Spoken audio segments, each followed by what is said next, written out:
ونعوذ بالله من شرور أنفسنا ومن سيئات أعمالنا من يهده الله فلا مضل له ومن يضلله فلن تجد له وليا مرشدا ونشهد أن سيدنا ومولانا محمدا عبده ورسوله أما بعد فأعوذ بالله من الشيطان الرجيم بسم الله الرحمن الرحيم يا أيها الذين آمنوا اتقوا الله ولتنظر نفس ما قدمت لغد واتقوا الله صدق الله المولانا العظيم সবাই মহব্বতের সাথে দুরূদ শরীফ পড়েন আল্লাহুম্মা সাল্লি আলা সাইয়্যিদিনা ওয়া নাবিয়্যিনা ওয়া শাফিঈনা ওয়া হাবিবিনা ওয়া মাওলানা মুহাম্মদ সাল্লাল্লাহু আলাইহি ওয়া আলা আলিহি ওয়া আসহাবিহি ওয়া বারাকা ওয়া সাল্লাম বালাগাল উলা বিকামালিহি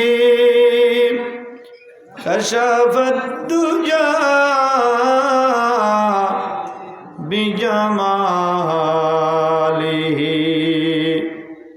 حسنت جميع خصاله صلوا عليه وآله दिखा दे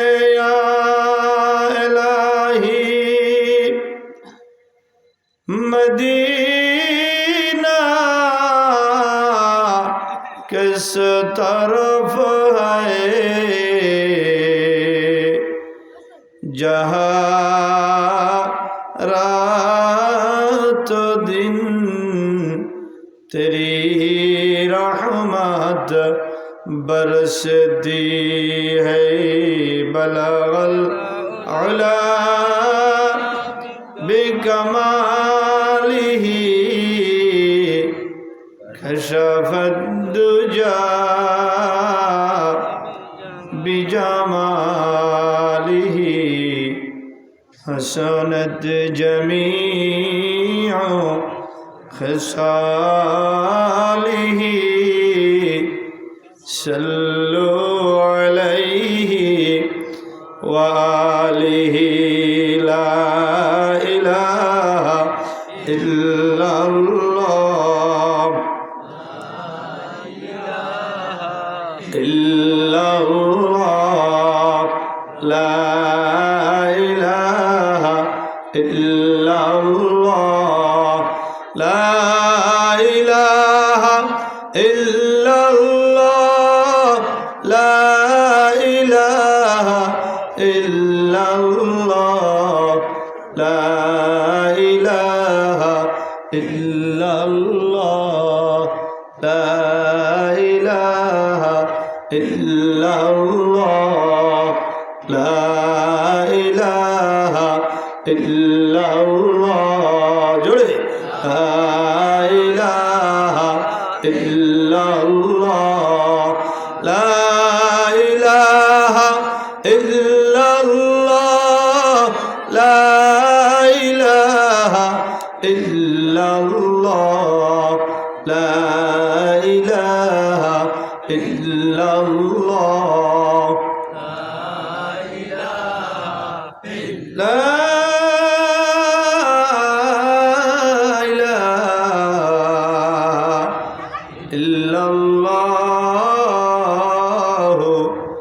মুহাম্মাদুর রাসূলুল্লাহ সাল্লাল্লাহু আলাইহি ওয়াসাল্লাম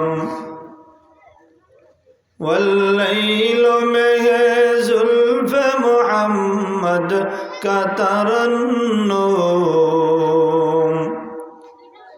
والشمس में रुखसारा ये अहमद का तरन्नुम वल्फजर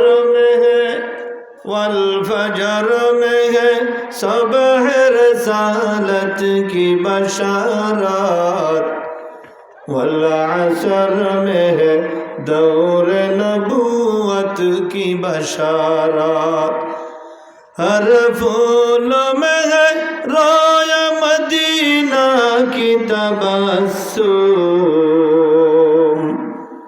हर फूल में है रोय मदीना की तबस्सुम शाकू की लचक में कद आका का तकल्लुम यासीन से मौला ने कभी उसको पुकारा हमीम कभी और कभी तासीन इशारा ये रमज़ है कुछ आशिक़ माशूक़ के माबैन ये रमज़ है कुछ आशिक़ माशूक़ के माबैन समझा है जिन्हें खल्क़ में एक सरवर क्यों नहीं समझा है जिन्हें खल्क़ में एक सरवर क्यों नहीं। अल्हम्दुलिल्लाह अल्लाह जल्ला जलालुहु अम्मा नवालुहु आलिशान दरबारे शुक्रिया যে রব্বুল আলামিন ঐতিহ্যবাহী উত্তর জাঙ্গালিয়া কাসিমুল উলুম কারিমিয়া কওমি মাদ্রাসার 2 দিনব্যাপী বার্ষিক মাহফিলের প্রথম দিনে আল্লাহ আমাদেরকে আসার বসার তৌফিক দান করেছেন এজন্য দিল থেকে শুকরিয়া আদায় করি আলহামদুলিল্লাহ। এটার সামনে কালারে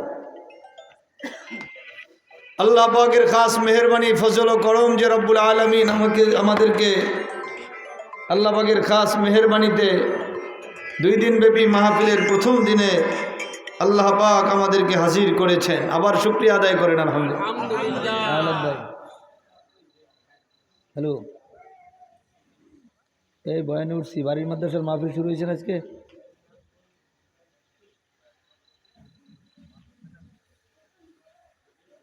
আলহামদুলিল্লাহ আলহামদুলিল্লাহ। আমার এই যে ঘোষণা দিয়ে দিতেছি, আমার এক ভাই মহব্বতের 5,000 টাকা দিব মাদ্রাসা। আলহামদুলিল্লাহ, সবাই আলহামদুলিল্লাহ কইছে। আলহামদুলিল্লাহ, আল্লাহর খাস মেহেরবানি যে রব্বুল আলামিন আমাদেরকে 2 দিনব্যাপী মাহফিলের প্রথম দিনে আল্লাহ পাক আমাদেরকে হাজির করছেন। আলহামদুলিল্লাহ। কত মানুষ আগামীকালকে আসবে, মাঠঘাট ভরে যাবে সব। হুজুর দ্বিতীয় দিন যাব, আমরাও তো আগামীকাল আসবো, না আসবো না? এমন তো না যে আমরা আজকে আসছি কালকে আসবো। আমাদেরকে আল্লাহ আনলেন কয়দিন, আর এক দলের আল্লাহ আনলো কয়দিন? একদিন। আচ্ছা বলেন, যারা 2 দিন আসলো আর যারা একদিন আসবে, দুজনের দাম কি আল্লাহর কাছে সমান? হর গরি দে নেকে তৈয়ার डगरी देने के वो तैयार है, जो न मंगे उससे वो बेजार है। যারা রাস্তাঘাটে আছেন, দোকানপাটে আছেন, আমি অনুরোধ করব, আমি তো সাধারণত বাড়ির মাহফিলে বয়ান করি না। কি করি? বয়ান আমি সাধারণত করি না, সারা বাংলাদেশে করি। অনেক মুরব্বীরা এই গত বছর থেকে আমারে বলতেছে, মৌলানা ইউটিউবে তোমার বয়ান শুনি, ফেসবুকে তোমার বয়ান দেখি। অনেক নওজোয়ান বিদেশ থেকে ফোন করে, হুজুর আপনার লাইভ দেখি, প্রত্যেক দিন অপেক্ষায় থাকি আপনার লাইভ দেখার জন্য। তো বাড়ির মাহফিলে আপনি বয়ান করেন না। আমি করি না, কারণ হলো যে সমস্ত ওলামায়ে কেরাম আমাদের এখানে আসে, আপনারা অনেকে বলেন হুজুরে কেমন বক্তা আনে, খালি নামায় নামায় নামায়। কত দূর দূরান্ত থেকে ওলামায়ে কেরাম আসে আমাদের মহব্বতে, যাদেরকে দাওয়াত দিয়ে মানুষ নিতে পারে না। এখন একজন মানুষ আসলে তারা একটু মূল্যায়ন করতে হয়, তার একটু পরিচয় করাইতে হয়, ঠিক কিনা? তালগাছিয়ার নাজম শাহ হুজুর আসছে। এখন আমার তো মন চাইছিল আমি না বইসা হুজুরে যদি আধা ঘন্টা দিতে পারতাম তা আমার ভালো লাগতো। আমার বাড়ি, আমি না বসলেও কি। কিন্তু আবার কিছু কথা তো আমারও বলতে হয়, কিছু কথা তো দিলের মধ্যে আছে যেগুলো আপনাদের সাথে আমার শেয়ার করা জরুরি। আল্লাহ আমাদেরকে বোঝার তৌফিক দান করুন। মাস্টার কততে তোমার? আর ভলিউম এই দুইটা করো, সমান করো, মানে মাস্টার যততে ভলিউম অততে লাগাও, একটি থাকবে, নাইলে সাউন্ড ক্লিয়ার হয় না। আমরা তো বক্সে কথা বলতে অভ্যস্ত, বুঝুন, এটা আমাকে পোষায় না। এই যে এইখান থেকে কথাগুলো যায় না, আল্লাহ। তো আল্লাহ পাক রব্বুল আলামিন যখন বসেছি, আপনারা যদি আমার এলাকাবাসী না আসেন তাহলে আমি কথা শোনাবো কাদেরকে? এই জন্য ছোট বড় যারা আছে, মাদ্রাসার ভিতরে যারা আছে, মাদ্রাসার ভিতরে যারা আছে, যাদের কোনো কাজ নাই, মাহফিলে আইসা যদি আমরা ভিতরে বসে থাকি তাহলে কি লাভ হলো বলেন? এখন আমি তো আর বলতে পারি না যে ভাই যান মাঠে, আমি কি বলতে পারি? একজন যদি মাঠে বসে, মানে ভিতরে বসে থাকে, আমি মেহমান কে কেমনে বলি যে ভাই মাঠে যান, উনি যদি কষ্ট পায়? কিন্তু আসলে তো উচিত হলো, আমি তো এখানে মাহফিল শোনার জন্য আসছি, ঠিক না? আলেমদের বক্তব্য, আলেমদের কথা শোনার জন্য আসছি। সেটাই যদি আমার না হলো তাহলে আমি আর কি পাইলাম? আইলাম আর গেলাম, কিছুই পাইলাম না। সকাল হলো, রাত হলো, সপ্তাহ গেল, মাস গেল, বছর ঘোরা ঘোরা গেল, আমার আখিরাতের কিছুই কামাই হলো না। মুসলমান ভাইরা রে আমার, জিন্দেগির হায়াতে, জিন্দেগির অনেক লম্বা সময় আপনার আমার জীবন থেকে চলে গেছে, কিছুই বুঝি কামাই করতে পারি নাই। এখন ইসলাম কি জিনিস বুঝি নাই, ইসলাম মাথার মধ্যে ঢোকে নাই, ইমান বুঝি নাই, দিন বুঝি নাই, শরীয়ত বুঝি নাই। এখনো আমার জবানের মধ্যে ফাহিশা কালাম।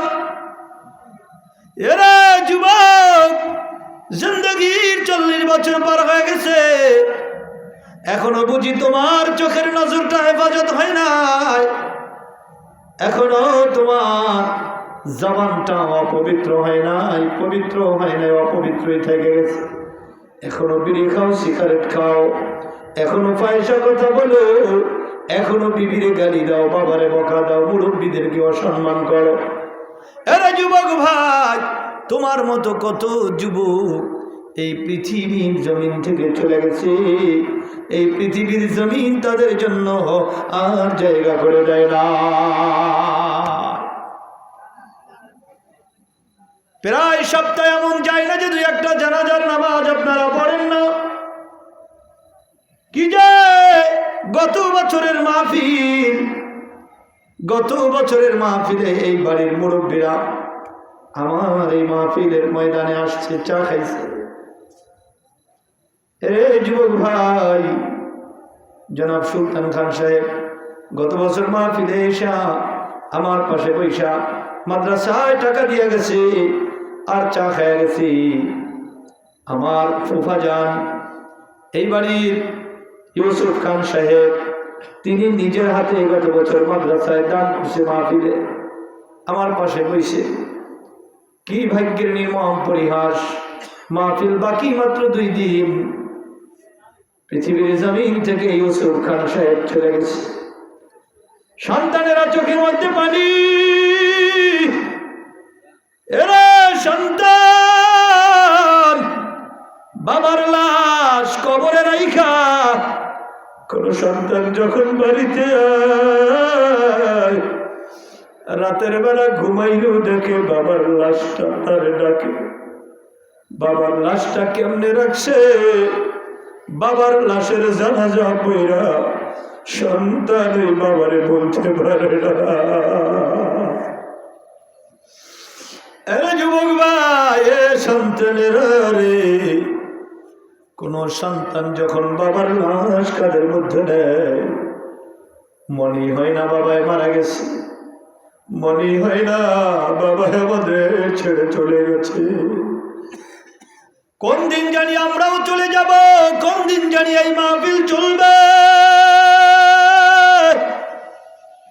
মাহফিলের মাইকিং হবে, প্যান্ডেল থাকবে, একদিন সন্ধ্যারে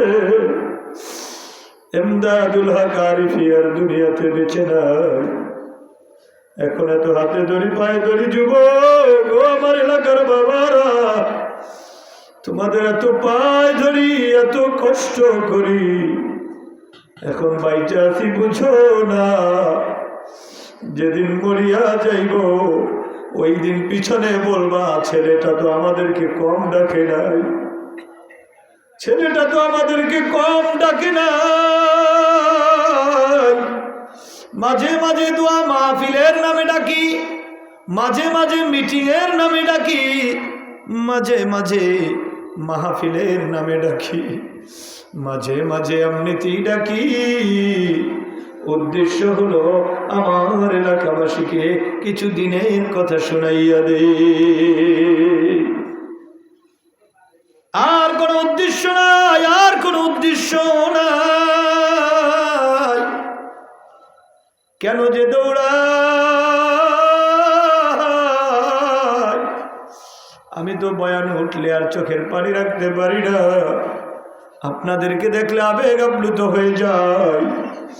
আরে আমার কলিজার ব্যথা যদি আপনাদেরকে বুঝাইতে পারতাম, কলিজার ব্যথা যদি বুঝাইতে পারতাম, ও আমার এলাকাবাসী বুঝতেন আমি আপনাদেরকে কতটা ভালোবাসি, কতটা মহব্বত করি জানেন না। মহব্বতের কারণে এই মাহফিল সাজাইছি যে আমার এলাকার প্রতিটি নারী পুরুষ জানি আল্লাহর দ্বীনওয়ালা হয়ে যায়, আল্লাহওয়ালা হয়ে যায়।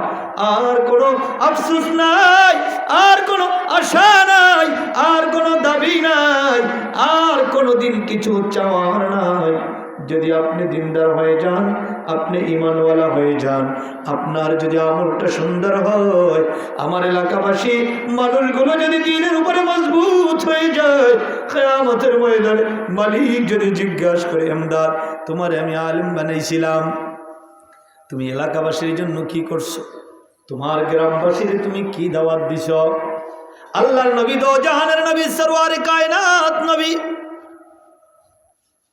এরা বা ইতিহাস আপনারা জানেন।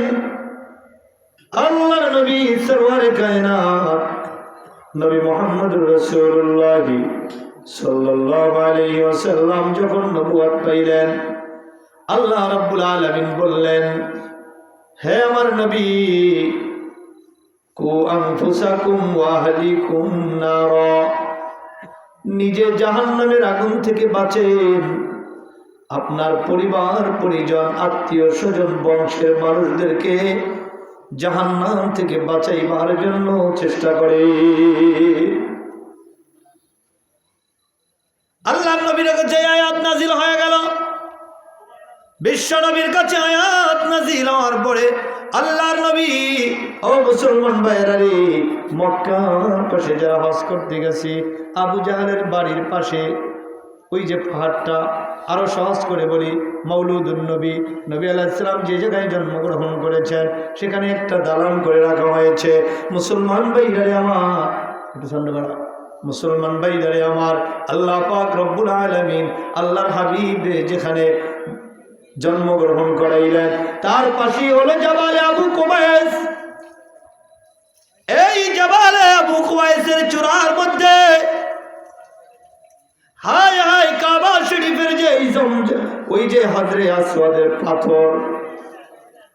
মুসলমান ভাইদারে আমার, যখন ইব্রাহিম খলিলুল্লাহ আলাইহিস সালাম বাইতুল্লাহ বানানোর জন্য নিয়ত করলেন, বাইতুল্লাহ বানাইবেন, হযরত ইসমাঈল আলাইহিস সালাম তার সন্তান আর বাবা দুজনে মিলে বাইতুল্লাহ নির্মাণ করে। কেমনে বুঝাই আপনাদেরকে আল্লাহর দিন।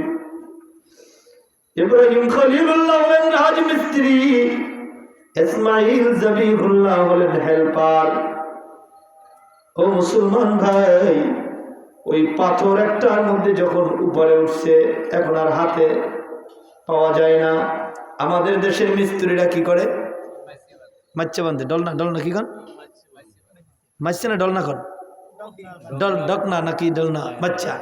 মাচ্চা বান্ধে তারপরে দাঁড়ায়। ইব্রাহিম আলাইহিস সালাম কোথায় পাবে বাস? আল্লাহ পাক ইব্রাহিমকে বললেন, ও পয়গম্বর, যেহেতু ঘর আমি আল্লাহর। ঘর কার? জোরে বলেন, আরো জোরে বলেন, আওয়াজ করে বলেন।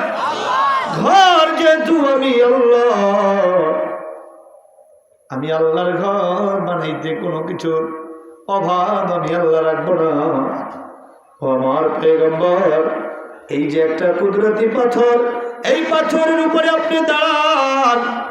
এই পাথরের উপরে আপনি দাঁড়াইলে আপনাকে নিয়া এই পাথর উপরে উঠা যাইবে।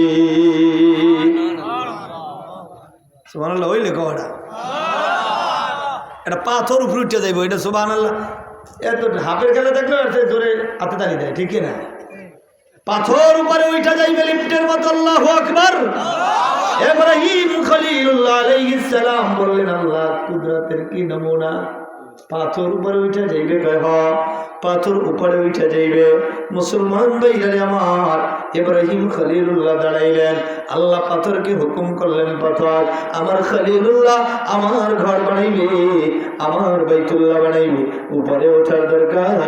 পাথর রে আমার খলিল রে নিয়ে উপরে ওঠা শুরু করে দাও। এই পাথরে দাঁড়াইয়া ইব্রাহিম খলিলুল্লাহ কাবা ঘর বানাইছে। ওই পাথরের মধ্যে আজ পর্যন্ত ইব্রাহিম খলিলুল্লাহ পায়ের ছাপ আছে না, যেটাকে বলা হয় মাকামে ইব্রাহিম। ওয়াত্তাখিযু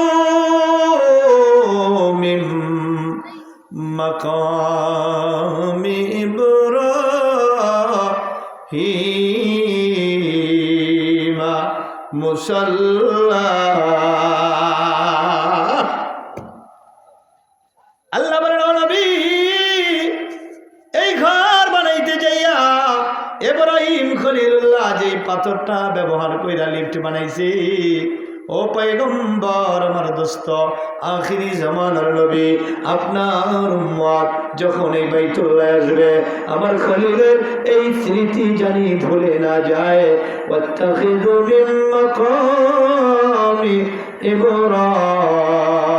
ইব্রাহিম মুসাল্লা। মাকামে ইব্রাহিম, ইব্রাহিম খলিলুল্লাহ ওই পাথরের ছাপ যে জায়গাটায়, ওইটাকে মাকামে ইব্রাহিম, মাকাম মানে স্থান। ইব্রাহিম তো ইব্রাহিম নবীর নাম, মাকামে ইব্রাহিম, ইব্রাহিম নবীর দাঁড়ানোর স্থান। এই দাঁড়ানোর স্থান ওই পাথর সৌদি সরকার একটা কাজ দিয়া, কাজ দিয়া বেষ্টন করে রাখছি। বাঙালি মানুষগুলো যে কি হবে, যখন বাইতুল্লাহ গিয়েছি, ওইখানে মাকামে ইব্রাহিমের কাছে দুইজন পুলিশ দাঁড়াইয়া থাকে। কারণ বাঙালি মানুষেরা, পৃথিবীর বিভিন্ন জায়গার মানুষেরা, আবেগী মানুষগুলো সহ্য করতে পারে না। তখন ওই কাচের মধ্যে চুমো দেয়, ধরতে তো পারে না। কাচের ভিতরে পাথরটা তাকাইয়া দেখলে মনে হয় ইব্রাহিম খলিলুল্লাহ, মনে হয় যেন আজও ওই পাথরে দাঁড়িয়ে আছে। আল্লাহ বলে, হাবিব রে, আমার ইব্রাহিম যেই পাথরের উপরে দাঁড়িয়ে কাবাঘর বানাইছে, ওই কাবাঘরের ওই দাঁড়ানো লিফটের পাথরটা ওটার সাধারণ পাথর নাই, ওটা আমার ঘরের কাজে লাগছে, আমার ঘরের কাজে লাগছে। আমার বাইতুল্লাহ বানাইতে এই পাথর বড় উপকার করেছে। কিয়ামত পর্যন্ত এই পাথরে আমি সম্মান দিয়ে রাখবো।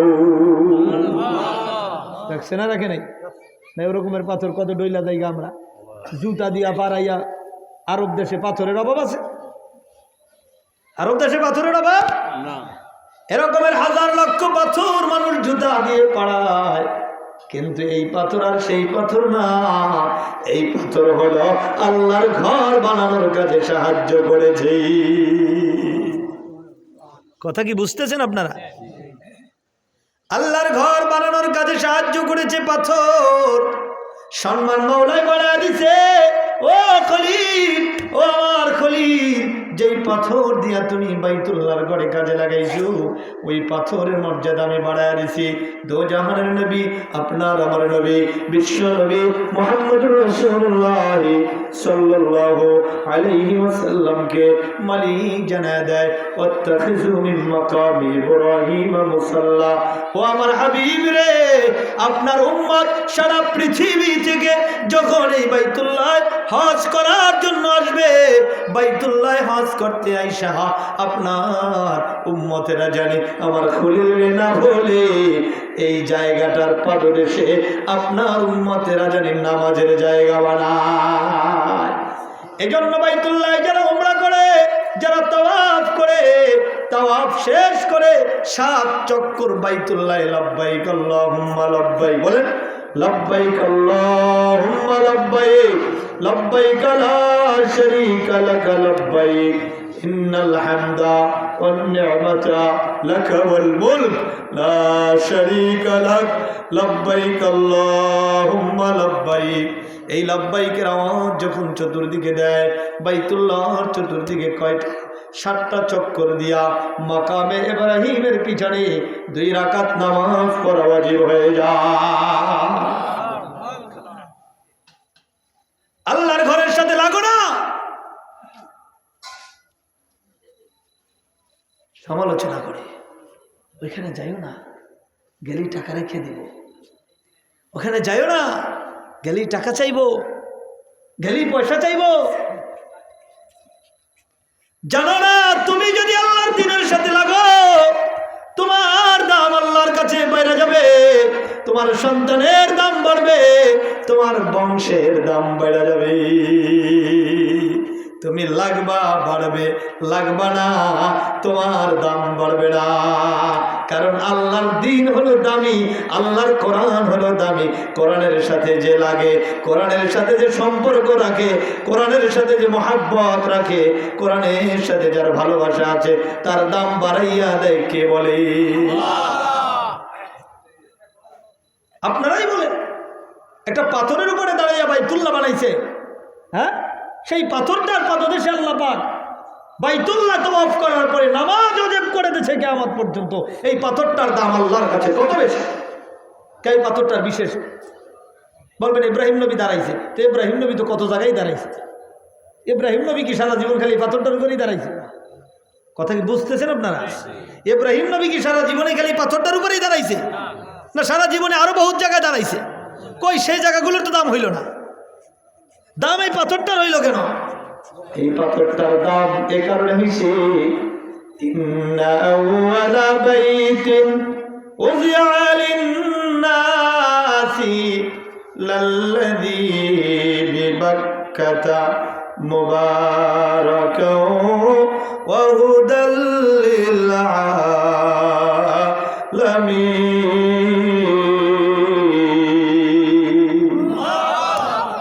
আল্লাহ বলেন এই পৃথিবীর সর্বপ্রথম ঘর হলো বাইতুল্লাহ, সর্বপ্রথম ঘর হলো কাবা।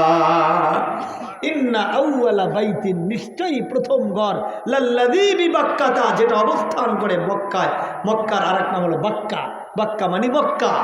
আল্লাহু আকবার। যেই ঘরটা মক্কায় অবস্থান করে, মক্কার ঘর, মুবারাকান, যেই ঘরটা হলো বরকতের ঘর। বলেন মসজিদ কির ঘর? বরকতের ঘর। আল্লাহর ঘর বরকতের ঘর। আল্লাহর ঘর বরকতের ঘর। আল্লাহর ঘরে নামাজ পড়লে বরকত। কারণ ঘরে নামাজ পড়লে এক রাকাতে কয় রাকাত? এক রাকাত। বলেন ঘরে নামাজ পড়লে এক রাকাতে কি কষ্ট হইতেছে? নিজেকে বলে এত অস্কারে কে? এক রাকাতে ঘরে বললে ওই এক রাকাত 4টা কাইক দিয়া যদি আল্লাহর ঘরে আইসা পড়েন, ঘরটা যদি পাঞ্জেগানা হয়, আপনি যদি ওখানে পড়েন 25 রাকাতের সওয়াব। সুবহানাল্লাহ। ওইটা যদি জামে মসজিদ হয় 500 রাকাতের সওয়াব। তাহলে যেই এক রাকাত নামাজ ঘরে পড়লে 1 রাকাতের সওয়াব, জামাতে বললে 25 থেকে 27 গুণ সওয়াব। আর যদি জামে মসজিদে পড়ে 500 রাকাত নামাজ পড়ার সওয়াব আল্লাহ দিয়ে দেয়। তাহলে বলেন তো ঘরে পড়লে বরকত না মসজিদে পড়লে বরকত? হ্যাঁ, একই নামাজ 4 রাকাত ঘরে পড়লে 4 রাকাতের সওয়াব, মসজিদে গিয়া জুমার মসজিদে গিয়ে পড়লে কয় হাজার হয়? কয় হাজার? 500 500 2000। এখানে পাইলেন 4 রাকাত, মসজিদে যাইয়া পাইলেন 2000। বরকত হইছে নয় না? আল্লাহ বলে যেইটা হলো বরকত, মুবারাকান, আল্লাহর ঘর হলো বরকতের ঘর, বাইতুল্লাহ হলো বরকতের ঘর। সুবহানাল্লাহ বলেন। এখানে গেলে বরকত আছে না নাই? তাহলে এই বরকতের ঘরে এই পাথরটায় কাম করছে, বরকতের ঘরে পাথরটায় ওঠানামা করছে, বরকতের ঘরে রাজমিস্ত্রি হযরতে ইব্রাহিম খলিল রে এই পাথরে বহন করছে। খলিল আমার উপরে উঠে যান, আমি আপনারে ঘর বানানোর কাজে সাহায্য করে দে। আল্লাহ কয় পাথর রে, তুই আমার ঘর বানানোর কাজে সাহায্য করছো, তোরে আমি এমন দামি বানাইবো যারা তোরে দেখে নাই, যারা তোর সময় ছিল না, কিয়ামত পর্যন্ত যারা দুনিয়াতে আসবে সবাই তোরে দেখবে, সবাই তোকে সম্মান করবে, তোর পাদদেশে নামাজ আদায় করে আমার কাছে কান্নাকাটি করবি। পাথর লাইগা যদি দামি হয়, আমরা লাগলে দামি হব না? হ্যাঁ, হবে না? মনে হয় পাথর যদি আল্লাহর ঘরের কাজে লাগার কারণে মাকামে ইব্রাহিম দামি হয়, তাহলে আপনি আর আমি যদি আল্লাহর দ্বীনের সাথে লাগি, আমাদের দাম হবে না? হবে না? বলে আল্লাহ আমাদেরকে দামি বানায় দেয়। বলেন আমি বলছিলাম আমার ভাইয়েরা, কথাটা আমি শেষ করে দেই। ইব্রাহিম খলিলুল্লাহ আলাইহিস সালাম যখন পাথরটা কি বলে কাবাঘর বানাইতে রইলেন, হাজরে আসওয়াদ যেখানে এখন বর্তমানে দেওয়া আছে, হাজরে আসওয়াদ পাথরটা পর্যন্ত আইসা ইব্রাহিম খলিলুল্লাহ আলাইহিস সালাম হযরত ইসমাইল রে কয়, ও ইসমাইল, এমন একটা সুন্দর পাথর আনবা, এতক্ষণ পর্যন্ত এতদিন পর্যন্ত যত পাথর পাহাড় থেকে টোকায় আনছ, এই সব পাথরের চাইয়া সুন্দর একটা পাথর আমি এই জায়গাটায় দিতে চাই, এই কর্নারটায় দিতে চাই। কথা কি শুনতেছেন? আমি এই জায়গাটায় একটা পাথর বসাইতে চাই। পাথরটা কোনো সাধারণ পাথর না, পাথরটা হবে যতগুলো পাথরের নিচ থেকে গাচ্ছি এই সব পাথরের চেয়ে সুন্দর দেখতে হবে, এমন একটা পাথর আমার এখানে মন চাইতেছে দিতে। ইসমাইল কয়, আব্বা চিন্তা করেন না। ইসমাইল আলাইহিস সালাতু ওয়াস সালাম এক পাহাড় থেকে আরেক পাহাড়ে যায়, এক পাহাড় থেকে আরেক পাহাড়ে যায়, দেখে না পছন্দ মতো পাথর পায় না, একটা দেখা দেখা সুন্দর পাথর নিয়ে গেছে। ইব্রাহিম খলিলুল্লাহ কয়, ও ইসমাইল, এই পাথরটার চেয়েও একটা ভালো পাথর যায়। এরকমের অনেকগুলো পাথর নিয়ে গেছে, ইব্রাহিম আলাইহিস সালামের পছন্দ হয় না। রে ভাই, পছন্দ কেমনে হবে? ইব্রাহিম খলিলের দিলের মধ্যে যেই পাথরটা চাইতেছে ওইটা এখনো আসে নাই। ইসমাইল আলাইহিস সালাম পেরেশান হয়ে গেছে, চিন্তায় পড়ে গেছে। কেমনি আমি আবার আমার আব্বার মন যোগায় একটা ভালো পাথর আনতে পারি, যেই পাথরটা আমার বাবাই পছন্দ করবে।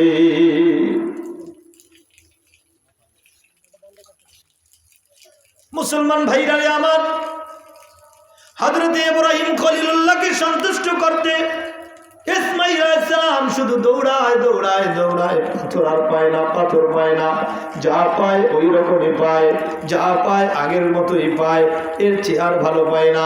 জাবালে আবু কুবাইল বলতে গিয়ে আমি এই ঘটনাটা বললাম। তাফসীরে রুহুল মাআনি কুরতুবীর মধ্যে ঘটনা আসছে। আমার ভাই দোস্ত, আল্লাহ পাক রব্বুল আলামিন ইসমাঈল নবীকে উঠাইয়া দিলেন ওই যে জাবালে আবু কুবাইল, ওই এলাকার সবচেয়ে উঁচা পাহাড়। সবচেয়ে কি ইসমাঈল নবী উঁচা পাহাড়ের মধ্যে উঠলেন।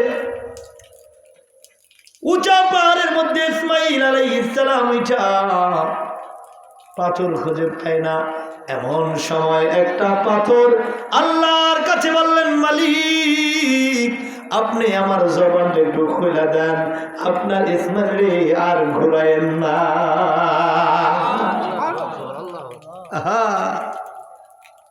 কাদের কুদরত দারি